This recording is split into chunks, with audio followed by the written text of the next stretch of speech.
aking mga kabata. Kapag ka ang bayay sadyang umiibig, sa kanyang salitang kaloob ng langit, sanlang kalayaan, nasa ring masapit, katulad ng ibog, nasa himpapawid.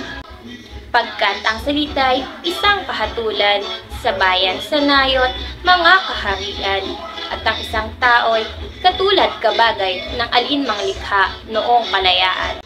Ang hindi magmahal sa kanyang salita, mahigit sa hayop at malansang isda, kaya ang marapat pagimaning pusa, na tulad sa inang tunay na nagpala.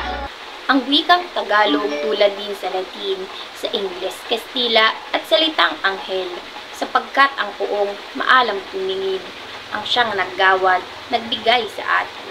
Ang salita natin huwad din sa iba, na may alpabeto at sariling letra, na kaya nawalay dinatnan ng sigwa ang lunday sa lawa noong dakong una.